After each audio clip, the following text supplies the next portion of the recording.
If you are a medical doctor with a dream of moving and working in Germany, the process of applying is often very ambiguous, frustrating, and confusing. And sometimes it's not very clear. So in this video, I'm going to make it very easy for you. I want to explain to you exactly what you need to do from beginning to the end for you to be able to be successful in this venture of yours. Hey there, if you're new here, my name is Melk. I'm a medical doctor. I graduated from Uganda with a degree in medicine and surgery. And for the past 1 year, I have been living in Germany and I'm on this process. So if you're watching this video, I assume you're a medical doctor and you're strongly considering Germany as your destination for your career. Well, let's go straight into it. So step number 1 is for you to study the language. This is like the rate limiting step, guys, because if you don't know the language of German, you cannot even think of sending in the application. It's like I've said, it's the rate limiting step. We doctors already know that medicine is an art even as much as it's a science. It's because of how much important dialogue is in regards to us reaching a diagnosis. So if you haven't already, find an institute which is internationally recognized, and the one which I know of is called Goethe Institute. They have various locations around the world.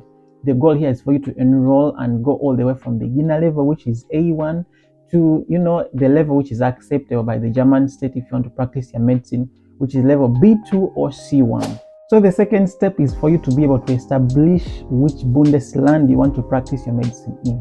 By Bundesland, I mean state. German is it has a federal system of government. That means German is divided up into different states, just like the USA and other countries. But what is unique about Germany is that each state has its own regulations for doctors. Unlike countries like the USA, which have the whole national exam. For example, in the US, if you want to practice medicine, you have to do an exam called the USMLE. And if maybe for countries like the UK, you have to do the UKMLE, which was previously known as the PLAB exam. But for Germany, it's kind of a unique case.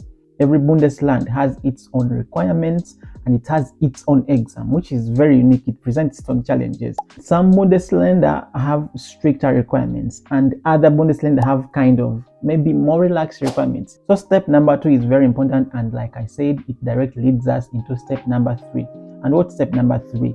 Step number 3 is for you to establish the requirement of the Bundesland that you've chosen. Like I said, Bundesland just means state, guys. So it is for you to establish the requirements of the state that you have chosen. Of course, some of these requirements, some of them we already have them. For example, things like the diploma, or what is known as the certificate that you got. I mean that bachelor's degree certificate. And then things like the passport, things. Some of them you have them, but others are for applying for. So the police letter of good conduct. You need a certificate from the highest authority that governs doctors in your country, and many of these other things. Now, lucky for you, I have done the hard work for you, and in the link below in the description, I have put for you different Bundesländer and all the requirements that are required from you here in Germany. Just click on the link below in the description, and then you will actually be able to see what are the requirements for every Bundesland. So right now, we are in a good place. Right now, you have been able to enroll to a German language, which is step number 1. Step number 2 is you've been able to establish the Bundesland where you want to practice your medicine in.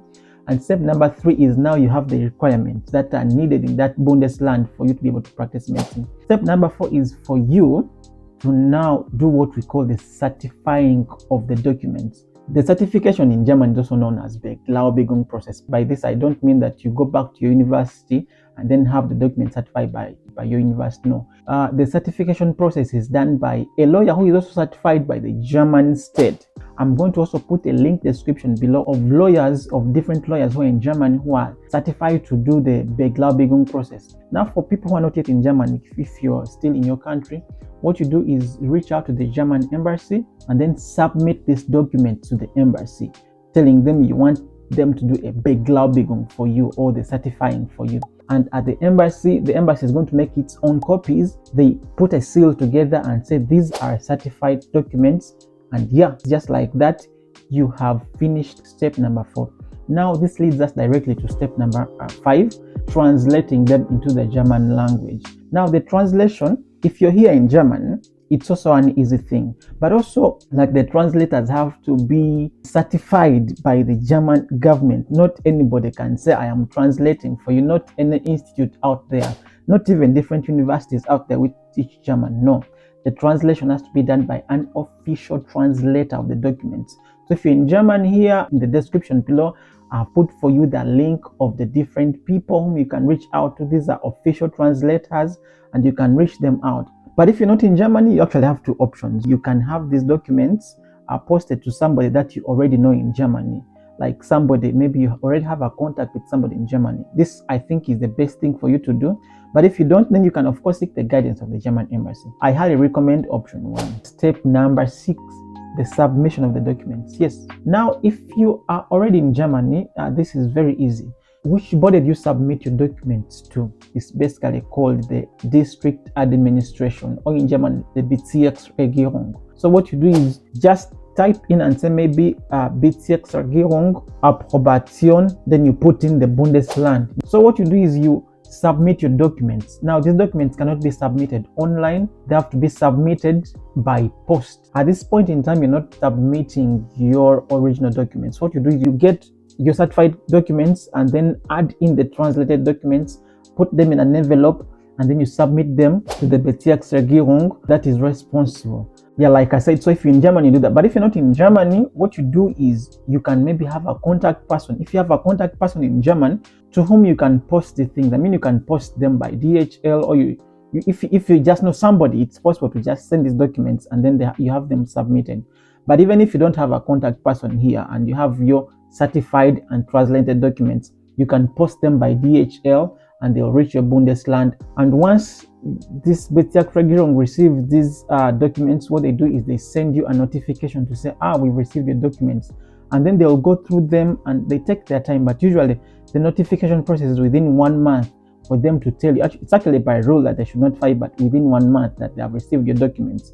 And once they have received your documents, they will either ask you to send some more documents if some of them are missing. But if you've submitted everything, what they do is now they send you an invitation for you to take the exam. Once you feel ready, you are invited to make another new application. This is usually just one document. It's like a form you fill to say that you are now ready to do the exam.